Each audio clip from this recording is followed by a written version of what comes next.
Hello and welcome to Star Wars, the best place for below-average Star Wars.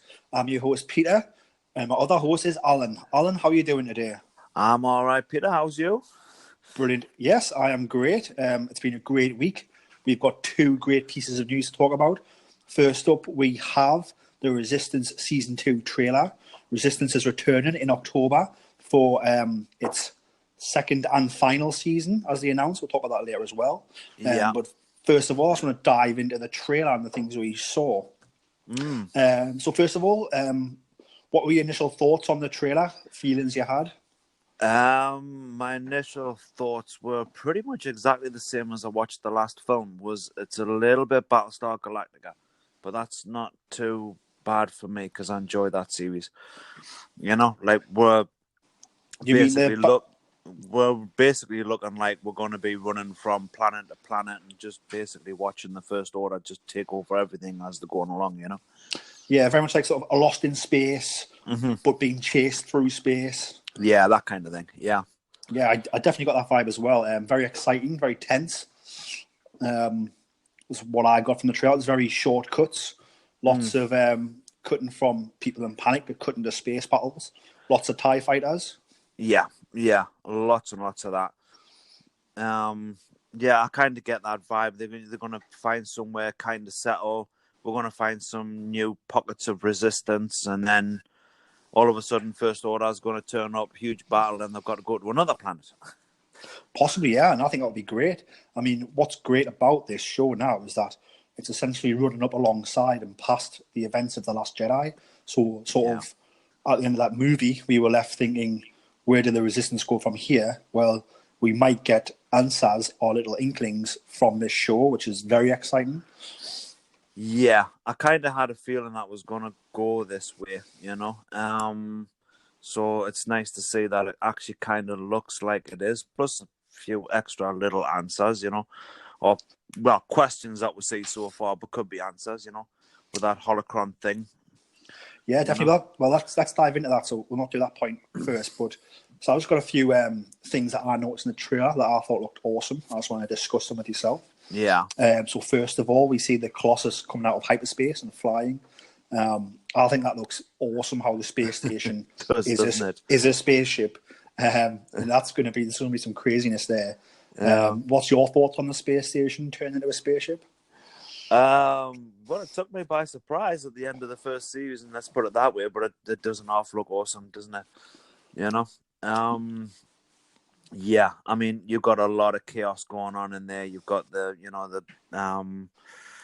what's the word? Not the gangsters, the pirates and all sorts, and they're all going to have to start living in there. And let's not forget, there's the evil BB unit that's in there, infiltrated. But that's a big spoiler. We should have given a spoiler warning for that. In case you're listening and wondering why we know that, we happened to be in Chicago in April for the Resistance Season 2 panel, and we got to see the first episode. That was one of the story points. But one thing I think about the Colossus is that obviously when you see it, it's very much an old ship. It's breaking down. It needs constantly fixing. I think it's got very... I mean, it looks nothing like it, but it's very similar vibes to the Millennium Falcon in that respect. Is it going to get you through outer space? Is it not? Yeah. Are you being chased by the Empire? So it has very similar... I mean, that's what George Lucas always said, Star Wars is poetry. And I think that it does reminisce with the Falcon, and that's something I like about it, and that's the feel you get. That sort of, it's lived in, it's breaking down, it's being chased. Is it going to survive? Is it not? And the hyperdrive going to work, or is it not? Yeah, and I think that's something that the crew of that ship will certainly be finding out as we go on. So the next clip I want to notice is that we had a recording from Kaz's father, I think, who I thought, I don't know if I missed something, but I thought it implied that he'd passed away on Hosnian Prime. But obviously we get this recording of Kaz's dad. Now obviously the recording does sort of cut out, so maybe he sent it just before Hosnian Prime got destroyed, or maybe he has survived. He might have survived as well. I kind of get the feeling it's the first one with the cutout, you know, because everything seemed to happen so quick, you know, and everything seems to be on a very fast roll at the moment, along with the films, you know. it's not like, oh, this week this is happening or this week that's happening. It's kind of like minute to minute, hour to hour type of thing, So I do get a definite vibe that that's an old recording that, You think he's passed away? He's died? Yeah, I think that. Yeah, Well, that's going to add some real emotional power to this series, which I always thought was there with Kaz and his dad. And I think obviously, like when Kaz hears that it's blown up, you obviously get that sadness feeling. But if you're going to see Kaz say his last message of his dad, and it's his dad sort of telling him to be safe, now that's going to be really powerful, really emotional. Which people sometimes don't give animation the props it deserves, and I think animation can do emotion in a great way. So I think this show will do it in a great way as well, just like it did last season. Yeah. And I think you tend to see that, with the Clone Wars and Rebels especially. It starts off very, very, very lighthearted, and then Rebels, it goes very serious very quickly. And then all of a sudden you're in a roller coaster ride. I think the same thing here. Yeah. I mean, one of my favorite moments in all of Star Wars actually comes from Rebels, the season 2 finale, Twilight of the Apprentice, when Ahsoka faces Vader, and it's very tragic and very emotional when Ahsoka tells Vader that she won't leave him, and then obviously they use the Anakin voice comes on, voiced by Mike Lannan, and he's like, "Then you will die." It was so emotional. I was so upset. So it goes to show that animation can do it. They have done it, and they will keep on doing it. Yeah, definitely. So moving on from that one, this is a quick fire sort of round. I just want to quickly go through the trailer because obviously everyone's watching it. So we've got we noticed that the guys in red who have the sort of circles around the mouth, the Guavian Death Gang, who was seen in the Force Awakens, chasing down chasing down Han Solo, along with the Kanja Club. Yeah. So we see one of them, which I think it's great how. That's what's so good about Star Wars is that obviously we need a gang to come in here and do something, and someone goes, "Oh, guess what? We've already got a gang." So all interconnects so subtly, and it's brilliant. So I love seeing the Guavian Death Gang. I'm looking forward to seeing more of them and what they do. Did you pick up on that straight away? Did you spot them straight away? Yeah, I did. And what I'm really hoping for is a kind of a situation where in Empire Strikes Back, you've got all of those bounty hunters on the bridge of the Star Destroyer. And one of my favorite Legends books is where you follow the story of each one of those bounty hunters as they're doing what they're doing, But I'm kind of hoping we've got the same kind of situation where you've got a load of bounty hunters all chasing them, including the Guavian Death Gangs and all the rest of it, And we see different ones. Which book is that one? Do you know the title off the top of your head? Oh, I can't remember now. I really can't remember. It was such a long time ago I read it, but I did. It was one of my favourite books. Yeah. So it sounds. I've not read it, but it sounds really interesting. So it follows each bounty hunter in the hunt for the Millennium Falcon. Yeah. Oh, so brilliant! Bosk and IG-88 and all of them. Yeah. Oh, well, if anybody listening knows the title, feel free to hit me up on the Twitter, and I might go and seek that book out. I'll give you the Twitter handles later on. Brilliant.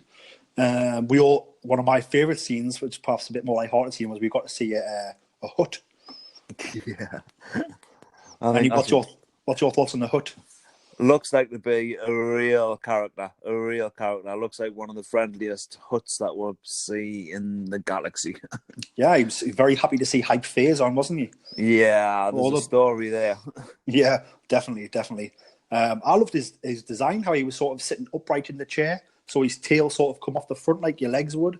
He did look way different, didn't he? Yeah, because usually the huts, obviously, the tails come to the side or go out the back. But this one come out the front, but in that sort of chair. So it was great. Again, something we've seen before, but subtly different, which I love. Yeah. So I'm looking forward to seeing his journey, and obviously the Resistance trying to get in with the huts. That has big implications because Leia's known as the Hutt Slayer for watching it to Jabba. So if they know that they're part of Leia's Resistance, maybe there could be some altercations there. Yeah, but aren't Hutts supposed to not get on with each other? I'm not quite sure how it works in canon now. I mean, I've read about Garacus in the comic. It didn't really delve into that aspect of it, so maybe the Hutts don't like each other. I mean, I know in Clone Wars, they're all on that sort of council together. But to be fair, I don't remember that arc that well. Have you seen that arc where Sarge Noodles is a big part of that arc? Yeah, She's in love with the Hutt and sort of ditches him. yeah. I remember that. Yeah, I really don't know how it goes. I sometimes I get confused between legends and canons. It blurs the lines still for me. Yeah. Oh, it does a little bit, certainly. But yeah, so that's certainly interesting. I like that point because maybe this Hutt didn't like Jabba, so he's very friendly to the Resistance and wants to help them. Yeah, So that's a great way of looking at it. yeah. Or maybe they're hiding the fact they are Resistance to him, which would be a bit tense. Add some thriller scenes, which would be good. Yeah, and what better? I mean, that it looked like that Hutt was part of the space station and that looked a bit like a Las Vegas type of thing.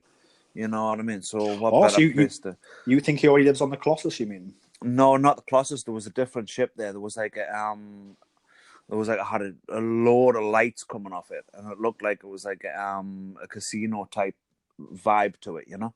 Oh wow, I totally missed that. So I'll keep an eye out for it next time. So it's like a casino, like a sort of casino Las Vegas space station. That's the kind of vibe that I was getting. Yeah, you know, Oh, a that is little bit awesome. like a casino. What you call it? Thingy bite. You know what I mean? Yeah. Oh, that's Yeah. great. I'll definitely check out that.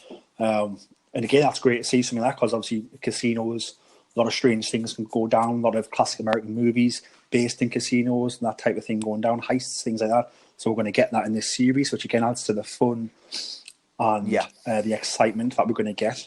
Yeah. I think Brilliant. we're going to see a lot of opening up of the galaxy in this one because, you know, I mean, The Last Jedi just closed everything down basically, and you were just left going, well, what now? You know, so it needs opening back up, and I think this is going to be a good vehicle to do it. Oh, definitely. And I think obviously we're going to see the First Order taking over the galaxy. So, like, how are these space stations affected like, in these pockets of society, whether it be a casino society, whether it be a planet? When the First Order's just taken over, and as we saw in The Last Jedi, there's only a Millennium Falcon left, so no one's there to keep them in check. So I think you're going to have, like, for a certain amount of time until the Resistance builds themselves back up, the First Order is going to go unchecked, taking over territory. Yeah, And I think we're going to witness that in the show and see how it happens, and that's very interesting. Very, very interesting. We actually get hype face on say. It reminds him of the time of the Empire when he was a child. Yeah, when they just like rolled over everything.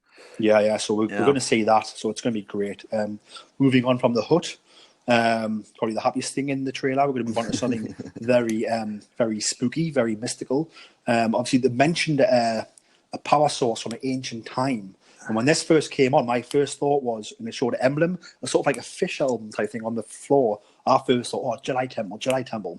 And then it sort of cut to that sort of red and black sort of sculpture. And to me, I immediately went, oh no, Sith Temple. Could that be a Sith holocron? What were your thoughts on that? I think this is going to be some kind of link between what Kylo Ren and Rey are, you know, because they're not Jedi, they're not Sith, you know what I mean? There's something different that's keeps getting alluded to, and I think this is going to be something far more ancient than Jedi and Sith. You think? I think, yeah. Wow, that's pretty big thoughts there. Very exciting thoughts. I've never thought of that way myself. Very exciting though. I mean, who's to say there is just Jedi and Sith? Do you know what I mean? There could be other religions out there. Well, I mean, they're trying to bring back the wills, aren't they? So, I mean, you know, I've got a big feeling that they're going to tie in by the time they finish the film and all the next film and all the rest of it. You know, the George Lucas's idea of somebody's telling the story way in the future type of thing, you know, in a Temple of the Wills type of thing, you know what I mean? I've got a feeling that they're going to try and tie that in a little bit, you know, maybe it's this weird holocron thing or power sources part of that, you know. Possibly, yeah. That's a great thought. I've never thought of it that way before. That's great. Because I know that sort of canonized wills when they have the sort of the Guardians of the Wills were Chirrut. Yeah. And it's touched on, but it's Chirrut's never friend really from Rogue One. Yeah. So who knows what they are? Yeah, you're right. They've left it open. It could be lots of things, which is obviously very exciting. It gives us reason to talk. That's why these podcasts are a thing. It's just brilliant, isn't it? Yeah, and I mean, even the timing of when it's coming out. I mean, it's only like 2 months between this and the next film. You know what I mean? And Oh, the actual timing of um the films and this are pretty much running alongside each other. So I've got a feeling there's going to be some strong tie-ins along the way. You know? definitely. I think this is definitely going to tie in into Rise of Skywalker, Mm-hmm. 100%. And then also going back to what you were saying with how cool it is. Obviously, we've got this coming out in October. The Mm-hmm. Mandalorian, the live action TV series, coming out in November. And Mm-hmm. then we've got the movie in December. So, and then I haven't said when Clone Wars is getting released yet, but that's coming either end of this year, early next year. So there's so much stuff happening in Yeah. the next sort of, you know what I mean? I would say in the next 6 to 9 months. Very exciting times. So moving on from that power source point, I mean, just say my thoughts. Obviously, my thoughts were just I immediately thought Jedi Temple when I saw the emblem on the floor, even though Yeah. it wasn't a Jedi emblem, but I just got that vibe.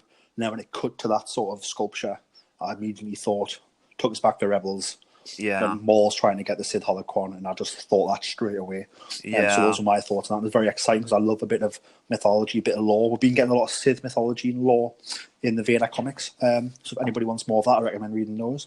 Mm-hmm. Moving on to a cool little, I don't know if you can call it an Easter egg, but maybe it is. We obviously see Kaz and Nico running in what appears to be the radar technician outfit from the SNL sketch. Oh, that's a pure nod. That is a pure nod. Did you notice that straight away? Yeah, I was laughing at that. That's a pure nod. There's no other way to say that. You know? Because I'm not going to lie, I didn't notice it first time, and someone tweeted about it, and then I can't remember who that was, but whoever that was, thank you. But then when I rewatched it and caught it. So it's great that radar technicians are an actual thing now in Star Wars canon. Yeah. So that is brilliant. So. Yeah. Lots of fun. Why not? I mean, it works. It's got lots of pockets, lots of compartments. Yeah. So I'm all for it. Give us a radar technician 6-inch Hasbro the Black Series figure, please, and I will buy it.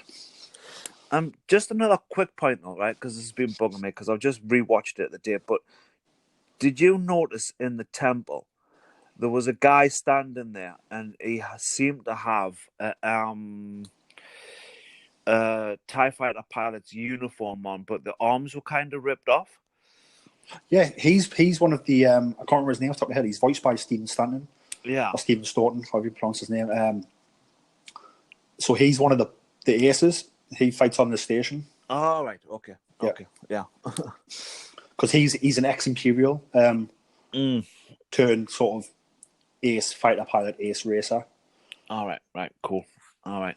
I was just wondering where that was coming in from. Yeah. It's sort of cool because sort of where do these people go after the war? I mean, he probably wasn't loyal to the Empire where he believed everything they did. It was just sort of a job. Yeah. Do you know what I mean? So, like, where do you go when it falls? Well, I'm a good pilot because I got trained to do that. Yeah. I'll go and do this here because his ship even looks like it's made from his ace. It looks like it's made out of like parts of a TIE or what's left of a TIE fighter. It's actually out in Lego now, and it looks brilliant. Is it? It's designed just to take my money. Is what it is designed to do. I will be buying that when I get my house. So moving on from the radar, I mean, how do you feel about that? They've obviously included something that was fun from an SNL sketch and now tied it in to like Star Wars, which I don't mind because it's not a big part of it. Just they're just dressed as that wherever they are. Like, so it's not really damaging anything. I think it's fun, and I think it's okay. It's great to do out there. It's not overuse of something. You know, Star Wars is supposed to be lighthearted. You know, like good versus evil, little jokes here and there. You know, I mean, watching the films, you know, the classic films. I mean, some of my favorite scenes are the little cut-offs. You know, where you see a couple of little things like, you know, you cut out Jabba the Hutt's palace, and then you see this one little monster eating this other little monster, and it's just a funny Jabba's little thing. dog. And you know, to still have that kind of thing in is quite cool. It needs it, you know. Definitely, I agree as well. I think you've got. I mean, we're dealing with such sort of deep drama for all the Star Wars that you need that in there. Otherwise, it's just going to be too deep. Yeah, and like it's that sort of fun things that let you ease you through the drama. That you take the darkness in, and then obviously at the end you hopefully get a happy ending. Otherwise, it's just going to be too damn serious, and it's just going to be you'll lose people with it, you know. Yeah, definitely. So moving on from that, from radar technician uniform, moving on to the real Matt, the radar technician, Kylo Ren. We see Kylo Ren, we hear Kylo Ren. This blew me away, and I fell off my seat. I was sort of flapping. I flap a lot. My girlfriend doesn't like it. I was sitting next to her watching it. I started flapping my arms. She was like, "What are you doing?" I'm like, "It's Kylo Ren. He's there. Like, well, he's evil." Because obviously, you know, I think without talking about Ben Redemption, which is of course the redemption of Kylo Ren theory, which may or may not happen in Rise of Skywalker. And I don't want to talk about that today in too much detail. Right. But obviously, you see in this bit, he's using the Force on someone who's failed him. So she's picking her own gun out of the holster, which is like very sinister. So is he going to make her shoot herself? Is he going to make her shoot someone else? Like, very dark and sinister. Very dark and sinister.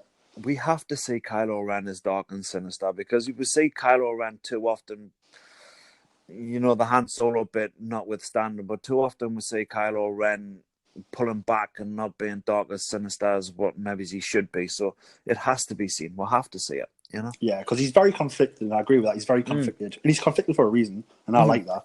But I think that, like you see him sort of, he'll do things where he gives into the light, but then he won't give into the darkness as well. And he's very, very tormented. But I wonder when this scene takes place. I wonder if this scene is taking place probably before the events of Last Jedi, or maybe just after, where he's Supreme Leader. We don't know. Well, who knows? I mean, Star Wars are pretty famous for bringing people back who should really be dead. But I can't really see Captain Phasma coming back from, you know, what happened to her in the last film. So it has to be... Great point. You know what I mean? It has to be in... I Before. I think the first part of this series is going to be in between. Yeah. And then the second part is going to be after. So it's going to be very much like the first season, where it was set before Force Awakens. Yeah. And then you see Cosine Prime happen, and then it's just after. Mm-hmm. Same again here. Yeah, that kind of thing. I like that. I like that theory. I hope it is like that, because I would have to see some perspective before and a bit perspective after. So you think that's Kylo Ren before he hasn't killed Snoke yet? He hasn't found Rey yet. Yeah, because I mean they're coming in by video. So I mean, like, they could be on the ship while they're busy chasing down the remnants of the Resistance. You know, it's it's easy to do that. It's not. So, I mean, actually, sorry. Apart from that one time where you see Kylo Ren's ship coming down onto a planet, you know what I mean? Yeah. So you think it could be? So Kylo Ren's probably going to be very angry because he's obviously killed his dad, but he lost to Rey, and Snoke, as we see on the bridge of his ship in The Last Jedi, is not happy with him. So maybe Kylo's taking that out on this woman. Possibly. Yeah. We shall see. Brilliant. So that's pretty much everything I want to talk about.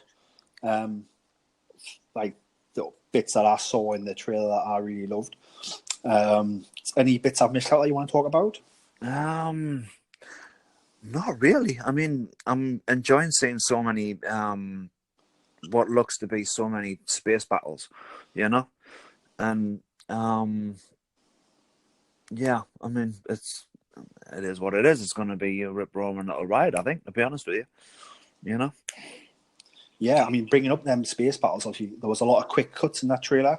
So I don't know if it's all the same space battle or if there's loads of different ones. But obviously, if you've seen Last Jedi, you saw that they know how to track people through hyperspace. Yeah. So maybe they're tracking the Colossus through hyperspace, and every time it stops, they're attacking it, and then it flies off again, and it stops again, and then they attack it again, which would be awesome. And for anyone who's read Alexander Freed's new book, Alphabet Squadron, which is brilliant. If you haven't read that, go and read it. I loved it. That deals with the Empire chasing down New Republic spies and ships. And what they do is they keep chasing it through hyperspace. And so there's multiple battles, one after the other, because they keep on wearing the enemy down, following it wherever it goes. So it could be that kind of vibe, which I loved it in this book. So I think I would love it in this TV series, definitely. No, I think it's definitely that vibe. I don't pick up any other kind of vibe, you know. Awesome. So I think we've tied up everything to do with Resistance Season 2, the trailer that is. Yeah. Is there anything you want to add about this season? What you're looking forward to? What you're not looking forward to? I'm just looking forward to see where it ends. You know, I really am. Like I said, the universe really needs opening up again, and I'm excited to see it actually happen. You know, in new and different ways, and it'll. I think it's going to leave a lot of different things where there can be extra miniseries and extra tie-ins and books and things like that. You know, I think they're Yeah, really using it as a vehicle to open the universe back up. definitely, You know? definitely. I mean, let's talk about one of the, obviously they said second and final season. So they've announced this as the final season. I like the idea of that. Do you think that's due to? I mean, people are saying that people are complaining about it online and people don't like it, and that's why they've stopped it. I mean, we were in that celebration panel, and that Yeah. panel was lively. It was exciting. It was full. People were loving it there. The energy was brilliant. So there's definitely a thirst for this series. People love it. So for me personally, I don't think it's because of any of that. I honestly think we're telling this story about the Resistance. We're now open to the point where we're telling the Resistance story past The Last Jedi. And, like, obviously, you would think after the events of Rise of Skywalker, you probably don't need a Resistance anymore if you're having a happy ending. So maybe that's why. What's your thoughts on it being the final season? Here's one. Why do you need Star Wars Resistance to go to a third series? Basically because you love the characters. But why do the characters need to stay in Star Wars Resistance? Why can not a few of these characters actually appear in the next film? Well, that's a great point, because I think, obviously, if some of these characters survive the series, Yeah. like, the Resistance is going to be a big part of Rise of Skywalker. So Mm-hmm. you're going to have to at least hear them or hear Yeah. of them or know that they're around. Or So something. yeah, so that's a great point. Yeah, definitely Just, a great point. So they're going to go into other mediums, you think? I think so. Yeah, I think so. I mean, just look at Ashoka Tano. I mean, she's all over the place, to be honest with you. Yeah, she's been and gone and come again. Mm-hmm. I think it's like the 11th year. What's it been today? I think it's the 11th anniversary of our debut. Is it really? Is that Wow. right? 2008? Was that 11 years ago? I can't do maths. But something like that. Yeah, something like that. Yeah. So so she's. I mean, and she got a lot of stick at the start with. And obviously, look at now, fan favorite, top merch seller. Everybody wants her back. Yeah, exactly. And I've got a small theory. I know where we're going to go with this conversation, so I'm going to hold it in right now. But I do have a small theory on something that What, Ahsoka related? yeah, Ahsoka related. But we'll talk about it in a bit. But Well, yeah, like I say, I mean, why do these characters need to just stay in Resistance? They could easily move into different stories, and we could have books and comics and all sorts. definitely. If you take the book Alphabet Squadron that I just mentioned, that book has a comic tie, which I've not read yet. I'm going to pick it up once it comes out in trade paperback. But so like, and it follows her, that one of the characters in her times in the Imperial Academy and stuff like that. So, like, do you know what I mean? They are doing these things. Yeah. They're crossing over comics and books, so why can't they move these characters into other mediums? That is great. So I think we'll tie up all of the Resistance Season 2 chatter there. Obviously, other big news this week, not confirmed by Disney or Lucasfilm, but a couple of big publications claiming they've got more than 2 or more sources confirming it. Cineflex are one, so a variety amongst others. Hugh McGregor has signed on to be Obi Wan Kenobi again. What's your first thoughts about that? Yes. This is my thoughts are still running wild on where this one could go. I mean, obviously, the story, everybody's pretty much assuming it's going to be him on Tatooine, which, I mean, at first thought you think, well, he's a hermit on Tatooine. Where's the story? But then there's loads of. I mean, you've got a young Luke Skywalker who obviously knows Ben Kenobi. You know what I mean? You've got battles with the Tusken Raiders. He's got to settle in. I mean, who's to say he doesn't actually start off the new Resistance, which is what I'm I was saying about Ashoka Tano earlier on, you know what I mean? She obviously goes somewhere before she hits the rebels. Why not into this? Yeah, she could go and see Obi Wan, and he could maybe say, "Look, I can't do that. I need to stay here with Luke, but you can go and do that." That's a great Exactly. point. Yeah, so she goes to Tatooine, finds Obi Wan. She's like, "What are you doing here, Obi Wan? We need to like fight the fight." And Obi Wan's like, "Oh, my mission's here. I need to watch the boy, Anakin's boy. I need to watch him." And obviously, she would Yeah. feel that you need to go and be Fulcrum. You need to go and be the spy. And Yeah. so And yeah, you that's a brilliant idea. I love that. That's great. I've never thought that myself. That's brilliant. and you could also, I mean, if that is what it is, where he's on Tatooine, you know what I mean? You've got like a young Luke Skywalker there. You could use this as a vehicle to show Luke growing up. Oh, 100%. I mean, they've done it in the comic. I think it was a Star Wars comic. It was like the journal of Obi-Wan Kenobi was shown. Luke has the journal, goes back to the house and gets it before the events of Empire Strikes Back. Yeah. And in that book, Obi-Wan tells a story of he's doing things with Tatooine. He's like, there's some gangsters trying to steal the water with Jabba the Hutt. And then he gets tangled up with them, and like Luke gets involved, and it's a young Luke, like a 4-year-old to 8-year-old Luke. So they have told those, and it was only like I think it was a one-off issue, I think, but even if it wasn't, it was only a few issue run, like that story within the whole Star Wars run. That is. I've just thought of something. Well, they have Sorry. told that story, but yeah, continue. Yeah, just bear with me here, right? Because it's literally just come to my mind. I'm thinking of the Solo film, Yeah. and I'm just wondering where the hell they're going to take Crimson Dawn, you know, and Kira especially, you know. Think they could be tied in the Kenobi movie? They could tie that quite easily, because we all know Darth Maul is searching out Obi-Wan Kenobi, and we do see him in Rebels with this 30-second bit where Darth Maul turns up. Because I'm just thinking on this, because I did read something just earlier on where Darth Maul isn't actually dead and bloody fish cakes. He's dead, you know what I mean? But he does turn up for that 30 seconds, and Obi-Wan does finish him off. But a couple of the episodes could quite easily be Darth Maul arriving on Tatooine, you know what I mean, and using maybe his Crimson Dawn as a vehicle to help, settle things down. There's so many ways this thing could go. Yeah, I mean, I think canon-wise, I think Maul's lost Crimson Dawn by the time you meet him in Rebels. That's why he's hiding in the temple. All right. I think he's already lost Crimson Dawn because he's hiding there and he's waiting for someone else to come to open up the. Because two of them need to open up the doors to get into Sith Temple, the Power of Two and stuff. Okay, well, so I think he's that one. already lost Crimson Dawn. But I think, I mean, who's to say you do one season, right? And then you could end it with a live-action, scene-for-scene remake of that battle. I mean, they've obviously brought him back for a reason in the end shot, and what that reason is, it's still, as much as probably every other Star Wars fan, what is that reason? Where's that going to go? Yeah, who knows? We can only speculate on it. But yeah, it would be great to maybe. I mean, I don't think he's ever seen Kenobi since he last saw him. That's why when he meets him in the desert, he's quite like, you were here in the desert. Why? So he's quite confused. Yeah. But there's no reason why we can't show you more elsewhere. I mean, I think Kenobi spends a lot of time on Tatooine.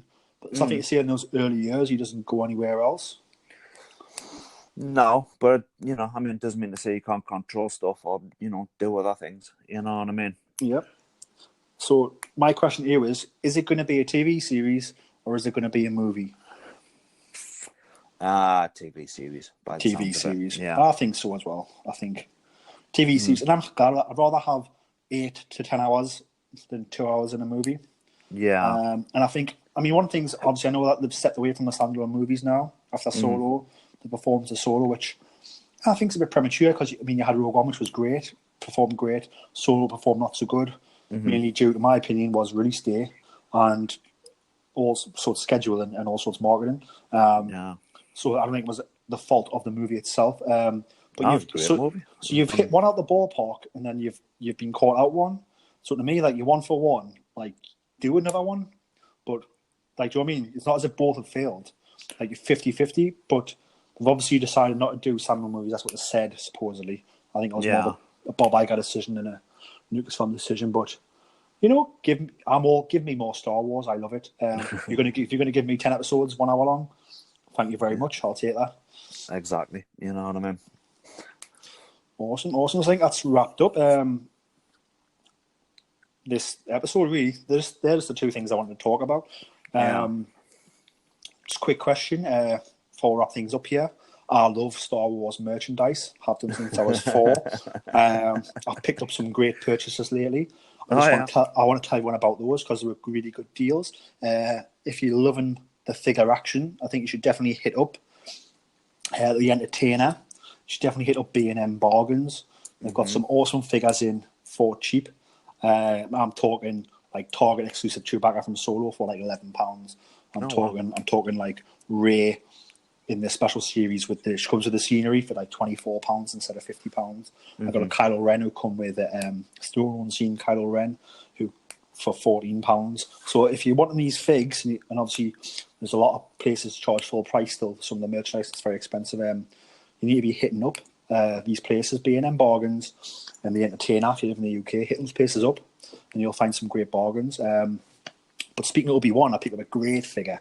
I paid full price for it, but I got it from Forbidden Planet, and it was full price, which was only $19.99. So that's reasonable. That's how much they are. That's great. Yeah. It is an exclusive, so sometimes they put a few extra pounds on them, but they didn't. So good, cool.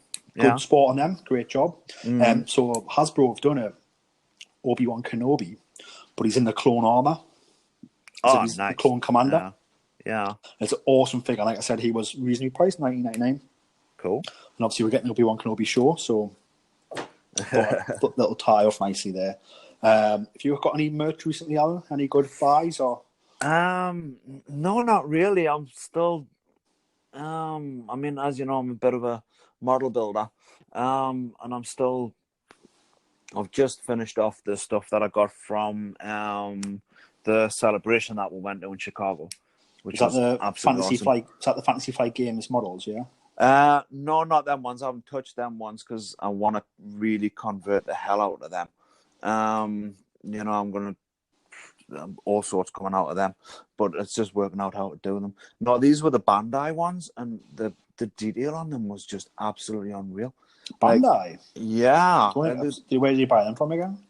There was a little Bandai store around one of the corners, and I picked up this little box set that had the Tantive 4 and the Millennium Falcon. But they were like really small, you know? Yeah. And the detail is just absolutely unreal, you know? Like painting them up, you just can't go wrong with them, you know? I'm finished off this Millennium Falcon and it really actually does look shop bought. Oh, brilliant. So you recommend those, the Bandai miniatures? Oh, yeah. Yeah, definitely. You know? Yeah. Brilliant. Well, I'm glad you're having fun with those. So I'm going to round the show off now. Thanks for joining us, Alan. No I'm sure you'll be back for many more episodes. You're not on social media, are you? No Twitter or Instagram? No, nothing like that. No. Good. The government don't know where you are because they can't track you. Damn right. As for me... I've got a lead-lined roof. Yeah. As for me, I love the attention. So I am on Instagram and I am on Twitter at Pete Hitman Hart. Yes, I love Bret Hart. That's why it's Pete Hitman Hart. So hit me up there. So yeah, may the force be with everyone. May the force be with you, Al. Thanks for joining us. Thanks for listening, everyone. No problems anytime. Brilliant. Have a great day, everyone. Bye. All right. Bye.